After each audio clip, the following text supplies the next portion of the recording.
Thank you for joining us, Reverend. Good to be back in Chattanooga again. Always enjoy coming here.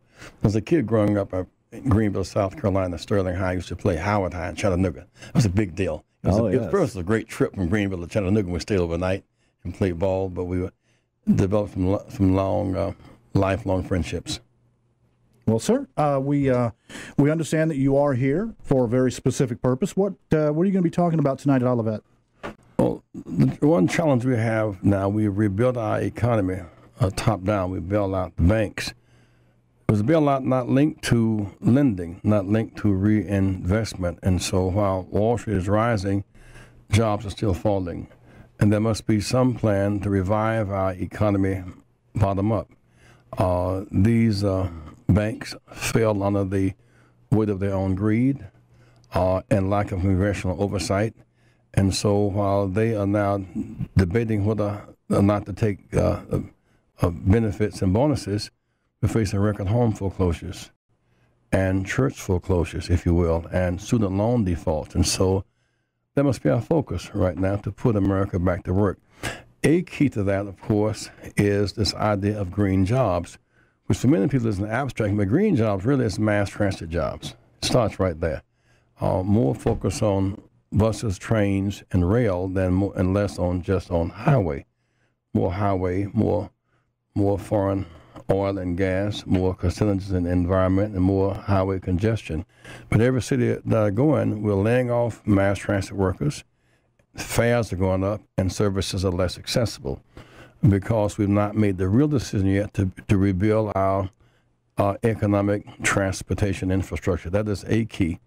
The second, of course, is education. Because of the diminishing tax base, we're not educating our children in the formative years, and so we're becoming over-dependent upon foreign energy and foreign labor. Okay. Now you're talking about education. What incentive can we have to go into the housing developments and get the word out to these people that there are educational opportunities available to them so that they can go to college, they can get that education and get themselves out of the cycle? Well, prenatal care, Head Start, daycare, early childhood education matters. We often react to youth in the 11th and 12th grade, but it really starts at prenatal care. Parents who have the adequate infrastructure at home and with daycare, children start school with a head start. You start late, you tend to end up late if you make it to the finish line at all, and that is a big piece of it. The idea of race to the top. My concern is that we must lift from the bottom. It's not just salvaging a few who do very well, but saving the vast base of our children. Also, unemployed parents matter, and employed parents matter. And so I've gone to many schools with children. I'm going, hopefully, to high school here tomorrow. Well, we need to motivate our youth and instruct them and give them good values, but their parents need jobs. And upon graduation, they need scholarships. Why do many of our athletes do so well in high school in terms of graduation? Because they aspire to get that scholarship. They know if they run that ball or shoot it well, they're going to college. So having a goal at the end of the rainbow does matter. Mm-hmm. Okay. You grew up in 1950s South Carolina, a black kid. How did you get out? What inspired you? What gave you that spark? Well, a stable household. My mother and father had 2 and 3 jobs, had certain religious values, and that mattered.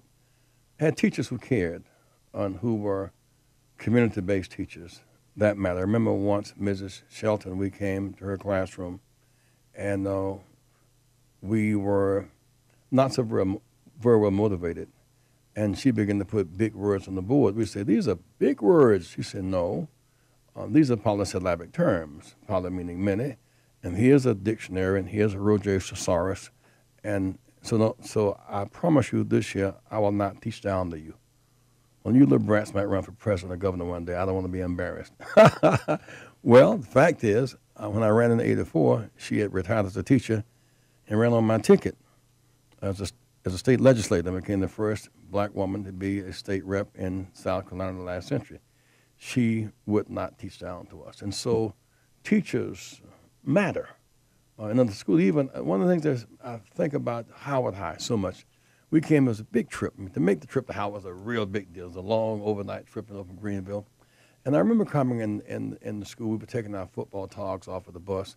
We were loud and having big fun. A janitor stepped out and said, though, I don't know where you little brats are from. We don't talk that way at Howard High. I mean, the janitor was an adult. You know, he was a janitor by day, but he was a deacon in the church.